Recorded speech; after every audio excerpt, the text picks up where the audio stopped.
What happens when the brightest star in college hoops steps onto the biggest stage in women's basketball, only to find the lights suddenly feel hotter than ever? Angel Reese entered the WNBA riding a tidal wave of fame few rookies have ever seen.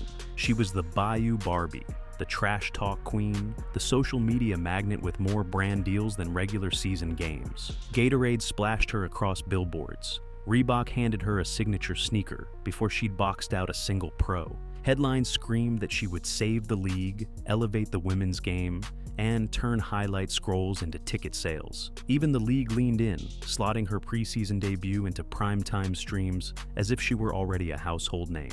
But basketball is brutally honest, and it took exactly 25 minutes of her first preseason game for that honesty to slap her across the face. 2 buckets on 8 attempts, 3 lonely rebounds. A stat line so hollow it echoed. The arena cameras kept zooming in anyway, magnifying a confidence that was quietly leaking out through every forced layup and mistimed help rotation. On social media, the same feeds that once crowned her were suddenly shaking their heads in slow-motion GIFs. "Where's the dog in her now?"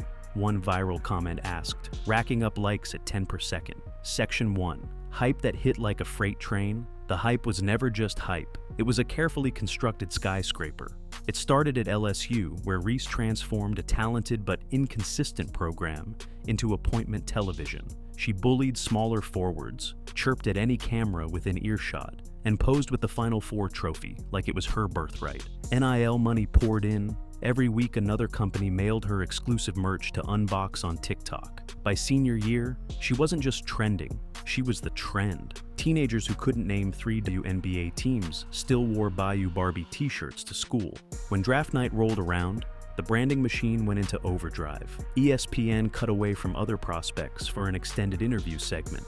Reese's acceptance speech was clipped into a sassy 15-second reel that hit 2 million views before she walked off the stage. Analysts on network panels debated whether she was bigger than the sport, a phrase that nearly always backfires once the box scores start rolling in. Section 6. The mental toll, told through body language. The best cameras capture more than dunks. They capture doubt. Slow-motion replays of Reese jogging back on defense revealed shoulders slumping after missed bunnies. She slapped her own hands in frustration after clanking free throws, a habit sports psychologists call a micro self-punishment loop. Visible signs the inner monologue is spiraling. During timeouts, she often stared into space while coaches diagrammed plays. Meanwhile, Cardozo leaned forward, nodding, absorbing every instruction. A viral screenshot caught Reese rolling her eyes as a veteran guard gestured for a switch she missed. Out of context? Maybe. But context rarely matters in the attention economy. The image told its own story. Comment sections blew up. Does she even want this? And influencer attitude. YMCA hustle. Fair or not, perception calcifies into narrative fast. Section 7. Saturday night. Showdown, Fever vs. Sky.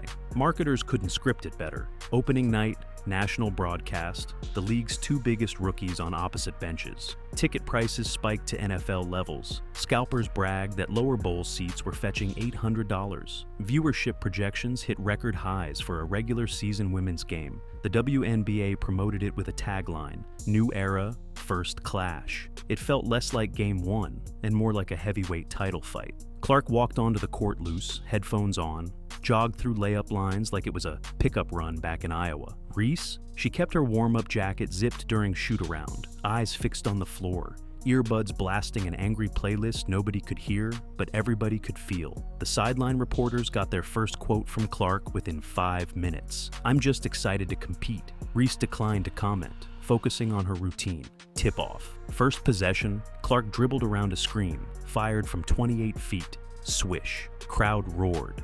2 plays later, Reese cut hard, received a dish inside, and went up strong, only to have her shot stuffed by a rotating veteran center. The rebound ricocheted to Cardoso, who banked it in. Stat sheet chalks 2 points to Cardoso, but the psychological scoreboard chalked -1 to Reese. Mid-second quarter, foul trouble hunted Reese again. 2 reach-ins and a charge sent her to the bench. Cameras zoomed as she pressed a towel to her face, breathing heavy. Clark, meanwhile, orchestrated a 12-2 run.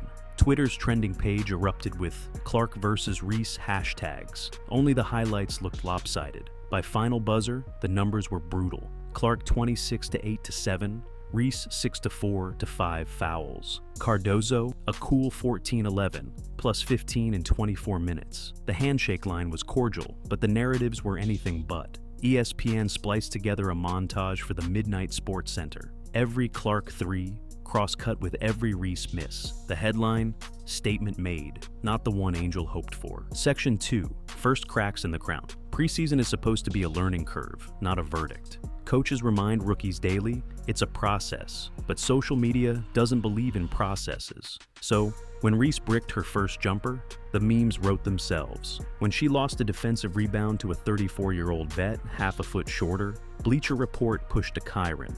Welcome to the pros, kid. Still, fans chalked it up to jitters until the second game looked exactly the same. Numbers in the single digits, energy in short supply, and fouls piling up quicker than points. Behind the scenes, whispers started to leak. Veteran teammates reportedly grumbled about her refusal to stay late for voluntary shooting drills. A team staffer told one podcaster, off the record, that Reese was shocked by how little free time exists once the flights and film sessions kick in. The line between influencer and athlete began to blur, and critics seized the moment. Is Angel chasing clout more than rebounds? A Chicago columnist wrote, the day after she skipped a post-practice media availability. Section 3, the silence that spoke volumes. Here's the ironic twist. Reese loves the spotlight everywhere except the press conference podium. TikTok dances, she's there. Instagram lives about hair care routines, front and center. But a plain microphone and questions about pick and roll defense, suddenly her voice drops to a whisper. Or she doesn't show up at all. The official explanation each time has been rehab, treatment, or plain schedule conflicts. Fans aren't buying it. Neither are reporters, who've started counting her no-shows like missed free throws. The do violates? Possibly not, as long as the league can still clip her best angles into promos. Yet the optics are glaring. The athlete touted as a role model refuses to talk X's and O's when the numbers aren't flattering. That disconnect fuels a new narrative, one where glamour outweighs grind and clicks outshine box outs. ESPN personalities, sensing a ratings bump, turn it into a daily debate. Is Reese ducking the heat, or is the media piling on? Section 8, what's really at stake? Here's the chilling part. Rookie contracts are short, and memories on social media are even shorter. If Reese doesn't flip the script soon, she risks sliding into a purgatory reserved for players whose marketing footprints outgrow their on-court footprints. Sponsors want shine, but they also want wins. And while her Instagram stories still rack up views, behind closed doors, brand managers track performance metrics with cold detachment. One sneaker rep privately told a journalist, "We need highlight plays, not just highlight reels." Within the locker room, respect is currency. Veterans have seen phenoms come and go.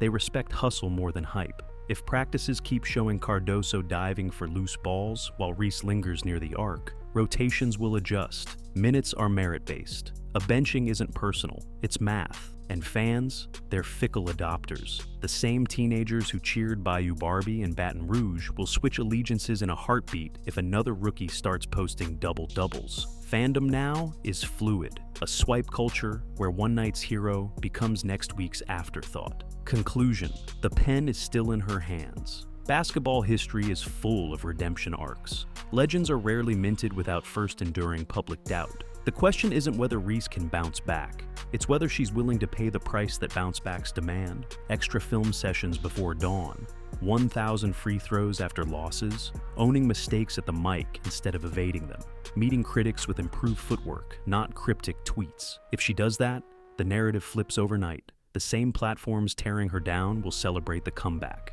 Bayou Barbie battles back, practically writes itself. Social media loves nothing more than a plot twist executed in real time. But if she doesn't, if stat lines stay shallow and body language stays heavy, then the skyscraper built on hype will stand hollow, a neon monument to what might have been. Right now, Angel Reese still holds the pen. She can script a season that quiets every doubt, outshines every rival, and turns preseason embarrassments into footnotes. Or she can let the story write itself, while Caitlin Clark, Camila Cardoso, and every veteran hungry for minutes flip to the next chapter without her. The ball is in her hands, literally and metaphorically. Clocks ticking, crowds watching, and every possession from here on out might just decide whether she ends the year as the WNBA's brightest flame, or its most haunting what if. Section 4. The Caitlin Clark Counterpunch. While Reese struggled, her former college foil, Caitlin Clark, practically moonwalked into the pros. Clark's debut line, 19 points, 6 assists, 5 threes from the logo, looked like something scripted by Nike's marketing team. Only it was real, and it aired back-to-back with Reese's 2-for-8 clunker. Basketball Twitter didn't hesitate. Side-by-side stat graphics, slow-motion montages, think pieces titled "Skill versus Style." Clark's effortless shift to the W suddenly made Reese's turbulence look even messier. Overnight, the rivalry became a runaway train, just not the one the league expected. Clark was the cool assassin, calm in interviews, praising teammates, shrugging off pressure. Reese was the embattled celebrity, ducking questions, turning comments off on certain posts, and liking sub-tweets about haters. The contrast was almost too perfect for drama-hungry viewers, and engagement skyrocketed, just not in Reese's favor. Section 5. Enter Camila Cardoso, the unexpected threat. There's nothing more humbling than being outshined by your own teammate, and Cardoso did it without a single endorsement logo in sight. She hustled on every dead ball, boxed out like her paycheck depended on it, and delivered quietly lethal stat lines. 13 points on 6 of 9 shooting, 9 boards, 2 steals. Broadcasters started slipping her name into highlight packages that were supposed to belong to Reese, and coaches noticed. Nothing a coach loves more than efficiency without ego. In practices, Cardoso's reps began to eat into Reese's. Reporters whispered about scrimmages where the rookie from Brazil sealed Reese under the rim for easy drop steps. One assistant coach, caught on a hot mic, said Cardoso studies film like it's med school finals. Translation: she's doing the homework that turns potential into permanence.